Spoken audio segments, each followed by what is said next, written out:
สบายดีสวัสดีPPFCเบิดทุกคนเด้อสบายดีกันตอนแหลงทุกคนตอนที่ถ่ายคลิปวิดีโอนี้อยู่ก็คือตอน2 ทุ่มพอดีเนาะแล้วPPFCทางบ้านรับชมคลิปวิดีโอนี้กันตอนจักโมงคอมเมนต์บอกน้องลีเด้อเนาะช่วงนี้หายหน้าหายตากันเนาะน้องเลี้ยงบ่ค่อยได้ลงคลิปเลยเนาะเดี๋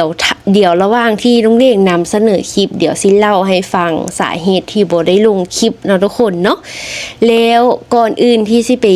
เว้าเกี่ยวกับเรื่องราวที่สิมานำเสนอในมือนี้เนาะขอถามสภาพอากาศทางบ้าน PPFC เด้เนาะว่าเป็นแนวใดเนาะคืออยู่เวียงจันทน์อยู่ลาวเกือบว่าทั่วประเทศเลยณตอนนี้หนาวแห้งทุกคนจังใดก็ฝาก PPFC ทางบ้านที่รับชมคลิปวิดีโอนี้อยู่เนาะพากันรักษาสุขภาพเด้อทุกคนเนาะนุ้งนี่เองอากาศหนาวแล้วบ่สบายเนาะทุกคนเนาะเดี๋ยวสิเล่าให้ฟังเนาะเมื่อกี้นี่นอนอยู่เนาะความจริงก็อยากพักผ่อนแหละแต่ว่าน้องเลี้ยงเลื่อนไปเห็นคลิปนี้ทุกคนซึ่งบ่เคยฮู้มาก่อนเลยเนาะทุกคนเนาะว่ามีสิ่งนี้อยู่เนาะทุกคนเนาะเป็นความสัมพันธ์ไทยลาวเฮาเองนี่แหละเนาะทุกคนเนาะซึ่งน้องเลี้ยงบ่เคยฮู้มาก่อนเลยทุกคนว่ามีสงกรานต์ไทยลาวตอนแรกน้องเลี้ยงคิดว่ามีแต่แบบลาวกับสงกรานต์ลาวสินะเนาะปีใหม่ลาวเฮาก็ลิ้นอยู่ลาวเฮาอยู่ไทยก็เป็นสงกรานต์ไทยเนาะแต่สิมีอยู่บ่อนหนึ่งทุกคนที่เพิ่นสิมีสงกรานต์ไทยลาวเนาะทุกคนเนาะนั่นก็คืออยู่ที่บ้านเมืองแพร่เนาะทุกคนเนาะบ้านเมืองแพร่เนาะอยู่นาแห้วทุกคนจังหวัดเลยเนาะอยู่บ่อนนี้นี่สิเป็นหมู่บ้านเดียวกันเนาะทุกคนเนาะชื่อบ้านน่ะเป็นบ้านเดียวกันเลยเพียงแต่แบบคนละประเทศเนาะบ้านเมืองแพร่ของประเทศไทยแล้วก็ของประเทศลาวเนาะอยู่ไทยแม่นสิอยู่จังหวัดเลยสำหรับอยู่ลาวแม่นสิอยู่เมืองบ่อแตนเนาะชัยบุรีเนาะทุกคนเนาะป้าน้องนี่เองฮู้มาแต่โดดแล้วเนาะว่าอยู่ระหว่างชัยบุรีกับจังหวัดเลยนี่เพิ่นสิมีชายแดนที่แบบติดกันแห้งๆเนาะสามารถแบบย่างข้ามไปมาได้สินะเนาะทุกคนแต่น้องนี่บ่เคยฮู้เลยว่ามีสงกรานต์น้องเลี้ยงไปรวบรวมภาพมาให้หลายๆคนได้เบิ่งนำกันน้องเลี้ยงเชื่อว่าคือสิมีหลายคนที่บ่ฮู้ว่าส่งประเทศเฮานี้นะมีสงกรานต์เนาะทุกคนเนาะมีสงกรานต์ร่วมกันเนาะโอเคป่ะเดี๋ยวเฮาไปเบิ่งภาพบรรยากาศสงกรานต์ระหว่างไทยลาวกันทุกคนบอกเลยว่าเป็นภาพที่แบบคิดบ่ถึงว่าสิมีขนาดทุกคนอันนี้คือแบบสำหรับลุงลี่เนาะโอเคไปเดี๋ยวเราไปเบิ่งภาพกันทุกคนมาทุกคนเดี๋ยวเรามาเริ่มเบิ่งภาพบรรยากาศกันเนาะทุกคนเนาะอันนี้สิเป็นภาพบรรยากาศช่วงสงกรานต์เนาะทุกคนเนาะวันเดือน4เนาะทุกคนเนาะถ้าหากบ่ได้ไปในช่วงสงกรานต์ทุกคนก็สิบ่ได้เห็นภาพนี้เนาะทุกคนเนาะอันนี้น่าจะเป็นทางฝั่งลาวบ่เนาะบ่แน่ใจน้องเล่งก็บ่เคยไปจักเทื่อเนาะทุกคนเนาะต้องบอกตามตรงหลายๆคนก็อาจจะอยากได้ยินเสียงแบบต้นฉบับจังซี่เนาะน้องเล่งก็ต้องขออภัยนำหลายๆเด้อทุกคนเสียงต้นฉบับแม่นติดลิขสิทธิ์เนาะทุกคนเนาะเพราะว่าภาพที่น้องเล่งรวบรวมมานี้แม่นมาจาก TikTok เนาะทุกคนถ้าผู้ใดอยากไปเบิ่งภาพแบบพร้อมมีเสียงประกอบอย่างซี่นะสามารถพิมพ์เข้าไปใน TikTok หรือ YouTube ว่าสงกรานต์ไทยลาวจังซี่เนาะทุกคนก็สิขึ้นมาเลยป้านี่คือภาพบรรยากาศทุกคนนี่อันนี้เป็นสะพานเนาะทุกคนเนาะที่แบบเพิ่นย่างข้ามไปข้ามมาเนาะทุกคน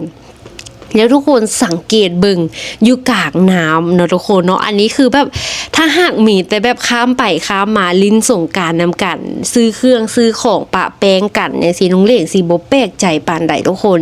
แต่เพิ่นมีกิจกรรมระหว่างประเทศทุกคนเห็นอีหยังบ่อยู่กลางน้ำเนาะสิมีอยู่ลาวตีบานเนาะทุกคนเนาะอยู่ลาวตีบานเนาะอยู่กลางน้ำทุกคนแล้วก็เพิ่นจะมีกิจกรรมตีมวยระหว่างประเทศนี่ทุกคนอันนี้เป็นสิ่งที่น้องลี่เองคิดบ่ถึงเลยว่าสิมีเนาะทุกคนเนาะคิดแบบบ่มีอยู่ในหัวเลยแท้ๆเนาะทุกคนเนาะหรือ PPFC ผู้ใดที่อยู่เขตนี้หรือเคยไปลิ้นช่วงบุญนี้มาได้แล้วเนาะคอมเมนต์บอกน้องลี่ได้เนาะทุกคนเนาะสำหรับน้องลี่เองแม่นยังบ่เคยไปจักเทื่อเนาะหรือผู้ใดหากะสิมาฮู้จัก ประเพณีแบบสงกรานต์ไทยลาวเฮาที่มีร่วมกันนี่จากคลิปนี้คอมเมนต์บอกน้องลี่เด้อทุกคนพอมาเห็นอีหยังแบบนี้เนาะทุกคนน้องลี่เองก็เลยมีสองจิตสองใจเนาะทุกคนเนาะตอนแรกเนาะปีนี้เนาะน้องลี่เองวางแผนว่าสิไปสงกรานต์อยู่กรุงเทพเนาะทุกคนเนาะแต่พอมาเห็นคลิปวิดีโอนี้ก็เริ่มเปลี่ยนใจเนาะมีสองเรื่องมีสองความคิดอยู่ในหัวแล้วว่าอยากหรือเฮาสิเปลี่ยนไปบอนนี้ดีเนาะเพราะว่าไปบอนนี้ก็สิได้เห็นแบบวิถีชีวิตแท้ๆที่แบบไทยลาวเฮามีต่อกันเนาะความสามัคคีที่มีต่อกันอย่างสินะทุกคนเฮาก็น้องเล่งก็ที่ได้ถ่ายภาพบรรยากาศแบบนี้มาให้หลายๆคนได้เบิ่งนํกันเนาะ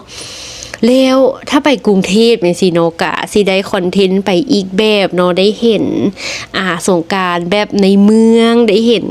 คนต่างชาติจังซี่เนาะทุกคนได้เห็นแบบคนหลายๆมาลินสงกรานต์อยู่กรุงเทพจังซี่เนาะมันก็ฟิลมันต่างกันสินะตอนนี้น้องเลี้ยงยังตัดสินใจบ่ได้เนาะทุกคนเนาะอันนี้คือกิจกรรมระหว่างประเทศทุกคนพาดมีผู้ใดสิไปนะวะทุกคนเนาะคอมเมนต์มาด้วยเนาะหรือผู้ใดเคยไปมาแล้วเนาะคอมเมนต์มาทุกคนซึ่งน้องลี่เองรวบรวมภาพมาหลายแห่งเด้อทุกคนเด้อเบิ่งคลิปนี้ตั้งแต่ต้นจนจบเลยเนาะเพราะว่าเป็นภาพที่หาเบิ่งค่อนข้างยากทุกคนเนาะหาเบิ่งได้ยากหลายปกติคนไปถ่ายก็สิถ่ายในมื้อธรรมดาเนาะทุกคนเนาะเป็นช่วงสงกรานต์ที่มีกิจกรรมอีหยังแนวนี้บ่ค่อยเห็นปานใดเนาะทุกคนเนาะนี่ก็สิมีกิจกรรมตีบานเนาะทุกคนเนาะในช่วงสงกรานต์เนาะบอลเล่น้ำเนาะชายแดนไทยลาวบ้านเมืองแพร่เนาะทุกคนเนาะปาดคักขนาดเลยคักอีหลีเนาะทุกคนเนาะบ่คิดเนาะบ้านเดียวกันแต่คนละประเทศอันนี้ก็รู้สึกบ่แปลกละเนาะทุกคนเนาะบ่ค่อยมีกันในโลกเฮาเนาะทุกคนเนาะแต่อยู่นี้มีเนาะทุกคนเนาะเป็นหมู่บ้านเดียวกันคนละประเทศเป็นหมู่บ้านเดียวกันมาลินหมู่บ้านเดียวกันคนละประเทศที่มาลินสงกรานต์นำกันสินะเนาะทุกคนเนาะป้าสุดยอดอีหลีอันนี้เป็นแบบช่วงปกติเลยทุกคนเด้อเนาะเป็นช่วงปกติก็สิเป็นประมาณนี้เนาะทุกคนช่วงน้ำขึ้นก็ขึ้นอีหลีเนาะทุกคนเนาะน้องเลี้ยงบ่ได้เอาภาพที่ช่วงน้ำขึ้นหันมาให้เบิ่งเนาะทุกคนเนาะเพิ่นสิให้ข้ามทุกๆวันพระเนาะทุกคนเนาะว่าสั้นเนาะแต่บ่แน่ใจว่าปัจจุบันนี้มีการเปลี่ยนแปลงให้ข้ามได้ทุกมือละบ่เนาะทุกคนเนาะหรือปัจจุบันนี้ให้ข้ามได้ทุกมือแต่ถ้าเป็นวันพระแม่นข้ามฟรีเนาะเห็นอัปเดตมาแนวนั้นเนาะทุกคนเนาะล่าสุดบ่แน่ใจว่าปัจจุบันนี้เป็นประมาณใดเนาะทุกคนเนาะนี่อันนี้ก็สิเป็นภาพช่วงสงกรานต์เนาะอยู่ทางฝั่งลาวเพิ่นก็สิเขียนภาษาลาวเนาะสงกรานต์ไทยลาวเนาะแต่ถ้าเป็นภาษาไทยเพิ่นแต่ถ้าเป็นทางด้านฝั่งไทยอย่างซีเพิ่นก็สิเขียนภาษาไทยเนาะสงกรานต์ไทยลาวเนาะอันนี้เป็นช่วงที่แบบเพิ่นกำลังกะเกี่ยมเด้อทุกคนเด้อกะเกี่ยมไกลฮอดสงกรานต์เนาะทุกคนเนาะไกลฮอดสงกรานต์แต่ยังบ่ทันได้มีการตกแต่งอีหยังหลายเนาะทุกคนเนาะแล้วเดี๋ยวทุกคนเบิ่งคลิปวิดีโอนี้ตั้งแต่ต้นจนจบเลยเด้อเนาะเพิ่นสิมีการแบบแห่ปราสาทเพิงร่วมกันเนาะเพิ่นเอิ้นว่าสงกรานต์ไทยลาวเนาะทุกคนเนาะอันนี้คือภาพบรรยากาศเนาะทุกคนเนาะทางนี้แต่งตัวแบบนี้นุ้งลี่เองบ่แน่ใจว่าเป็นทางฝั่งลาวเฮาบ่หรือทางฝั่งไทยเนาะทุกคนเนาะนุ้งลี่เองบ่แน่ใจคือกันเนาะอันนี้คือภาพบรรยากาศช่วงสงกรานต์ทุกคนคนก็หลายอยู่ได้เนาะคนก็มีอยู่ได้เนาะทุกคนเดี๋ยวนุ้งลี่เองขอพิจารณาปีนี้ก่อนเนาะทุกคนเนาะวันนี้ใจว่าโรงเรียนสิพักจากมือเนาะสิพอแบบเดินทางบ่เนาะอันนี้ก็มาท้าเบิ่งนำกันเนาะทุกคนเนาะถ้าสิไปกรุงเทพจังซี่เนาะก็ค่อนข้างคิดยากนะทุกคนเพราะกรุงเทพเป็นเมืองใหญ่เนาะสำหรับโรงเรียนนะทุกคนค่อนข้างเป็นเมืองใหญ่เนาะถ้าเป็นผู้เดียวไปบางทีค่อนข้างอันตรายเนาะจริงๆน้องเลี้ยงยักมีคู่ไปเนาะยักมีหนิงไปนำเนาะแต่ว่าหนิงเพิ่นเฮ็ดเวียกประจำแล้วเนาะทุกคนเนาะก็เลยว่าบ่ได้ไปนำแล้วเนาะช่วงนี้นี่ อันนี้เป็นกิจกรรมช่วงสงกรานต์ไทยลาวเฮาทุกคน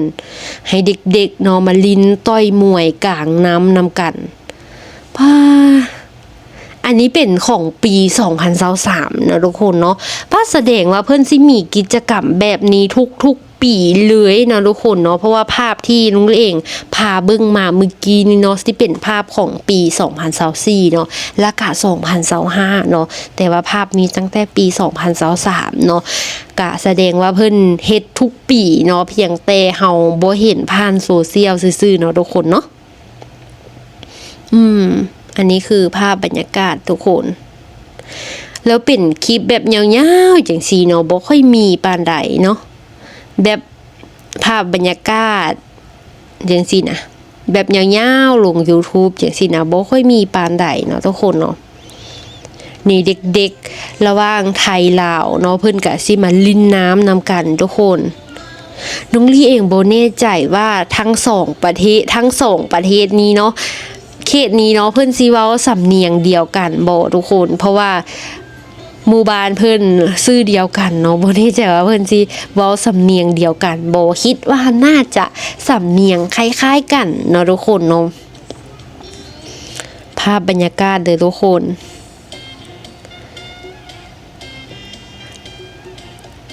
อันนี้คือภาพบรรยากาศเนาะช่วงสงกรานต์น้องเล่งก็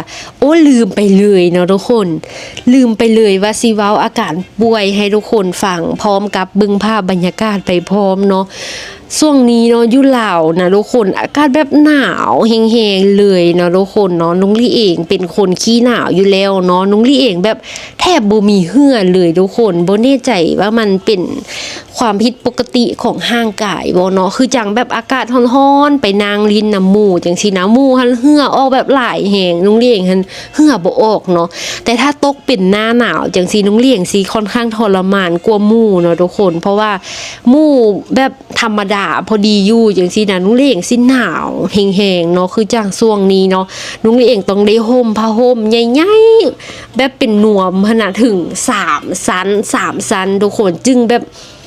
รู้สึกแบบอุ่นจังซี่นะทุกคนเนาะแล้วพอมันหนาวแห้งๆแบบนี้เนาะนุ้งเลี้ยงรู้สึกเมื่อยกล้ามเนื้อทุกคนกล้ามเนื้อนี่นะบีบแนวนี้นะเจ็บเนาะเจ็บมันบ่แม่นแบบเจ็บแบบตีหั่นน่ะทุกคนมันเจ็บแบบปวดหั่นน่ะเนาะบ่แน่ใจว่าทุกคน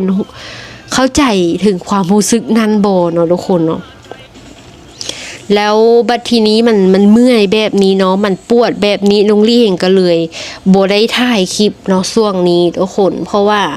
ถ้าถามว่าถ่ายได้บ่มันนุ้งเลี่ยงลองพยายามแล้วเนาะทุกคนมันถ่ายไปแล้วมันบ่สามารถเรียบเรียงคำเว้ามารวมกันแนวนี้ได้เนาะทุกคนเนาะเพราะว่ามันร่างกายเฮาเมื่อยเนาะแล้วสมองนี่มันแบบสั่งแต่ว่าอยากให้ไปนอนจังซี่นะทุกคนแต่ว่านุ้งเลี่ยงก็บ่ได้ถ่ายคลิปก็เฮ็ดแนวอื่นนะทุกคนเนาะเรียนอ่านหนังสือจังซี่เนาะแบบที่เฮาบ่ได้เว้าหันน่ะเนาะก็พออยู่ได้นะทุกคนเนาะแล้วมื้อนี้น้องลี่เองฝืนเนาะเพราะว่าเห็นคลิปนี้เนาะก็เลยว่าอดบ่ได้ที่สิเอามานำเสนอ PPFC เนาะเพราะว่าใกล้ๆเข้าสงกรานต์มาแล้วสินะทุกคนปีใหม่มาแล้วก็บึดเดียวก็สิฮอดสงกรานต์แล้วสินะเนาะก็เลยเอาภาพนี้มาให้ PPFC ได้เบิ่งนำกันก่อนเนาะเดี๋ยวสงกรานต์บางทีน้องลี่เองสิเอาภาพแบบนี้มาต้อนมาฝาก PPFC อีกเทื่อนึงนะทุกคนเนาะและนี่ก็คืออีกมุมนึงที่น้องลี่เองอยากให้เห็นนำกันเนาะก็คือคนไทยกับคนลาวนะเพิ่นไปนั่งกินเบียร์นำกันอยู่กลางแม่น้ำเนาะทุกคนเนาะได้ว่าอยู่กลางชายแดนเลยก็ว่าได้เนาะอยู่กลางชายแดนระหว่างไทยลาวนี่เนาะกะซิวโพดว่าซั่นเนาะนี่อันนี้คือภาพบรรยากาศอีกมุมนึงเนาะทุกคนเนาะเดี๋ยวน้องลี่เองขอตัววางแผนก่อนทุกคนว่าสิไปใส่ดีเนาะ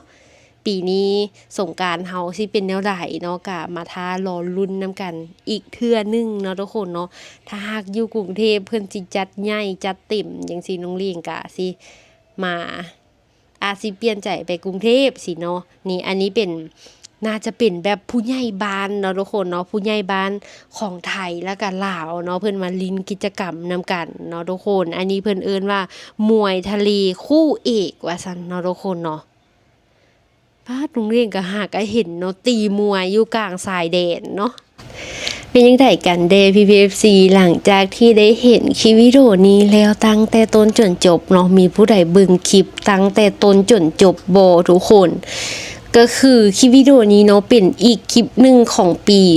2026เนาะที่น้องลี่เองตั้งใจเอามานำเสนอเนาะซึ่งน้องลี่เชื่อว่าน้อยคนแห่งที่สิเห็นแบบคลิปนี้มุมนี้สินะเนาะเพราะว่าคลิปทั้งหมดที่น้องลี่เองรวบรวมมาในมือนี้นะทุกคนเป็นคลิปที่ยอดวิวแบบบ่ได้หลายเลยเนาะบางคลิปก็แบบ400-500 วิวอย่างสินะเนาะทุกคนน้องลิงก็เลยอยากเป็นส่วนหนึ่งในการช่วยเผยแพร่มิตรภาพระหว่างไทยลาวเฮาที่มีต่อกันเนาะทุกคนเนาะหมู่บ้านเดียวกันคนละหมู่บ้านเดียวกันคนละประเทศเนาะชื่อเดียวกันสำเนียงคิดว่าสำเนียงปากก็คล้ายๆกันเนาะทุกคนเนาะน้องเล่งก็เลยอยากเป็นส่วนหนึ่งในการช่วยนำเสนอเนาะทุกคนเนาะกะสิประมาณนี้แหละทุกคนสำหรับคลิปวิดีโอนี้เนาะพอได้เห็นภาพแบบนี้เนาะก็เริ่มคิดแล้วเนาะว่าสิไปกรุงเทพดีหรือสิไปบ่อนนี้ดีหรืออาจสิเป็นหนองคายไกลๆบ้านเฮานี่ดีเนาะทุกคนเนาะกะไกลๆมาก่อนเนาะแต่ใจน้องลี่เองตั้งแต่ปีกายนี่มาเนาะแล้วแม่นอยากไปกรุงเทพเนาะทุกคนเนาะปีกายนี่แม่นนัดกับแม่เพิ่นพัดบ่ได้ไปก็เลยว่าแผนล้มเนาะปีนี้กะมาท้าเบิ่งทุกคนแต่กะบ่ได้ไปบ่อนนึงกะคิดว่าคือสิได้ไปบ่อนนึงจังหวัดใดจังหวัดนึงนี่ล่ะเนาะในประเทศไทยเนาะทุกคนเนาะกะสิประมาณนี้แหละทุกคนสำหรับคลิปวิดีโอนี้เนาะจังใดกะอากาศเริ่มหนาอากาศหนาวเนาะอากาศถือว่าผิดปกติปีนี้นะน้องเรียนคิดว่าเนาะกะฝาก PPFC ทางบ้านที่ผ่านมาเห็นคลิปวิดีโอนี้เนาะพากันรักษาสุขภาพเด้อเนาะน้องเรียนก็คือกันเนาะก็สิพยายามรักษาสุขภาพตัวเองเนาะจึงสิได้มานั่งถ่ายคลิปให้ PPFC ได้เบิ่งตลอดเนาะโอเคเดี๋ยวคลิปนี้ขอตัวลาไปก่อนทุกคนเดี๋ยวเจอกันคลิปหน้าสบายดีสวัสดีเด้อ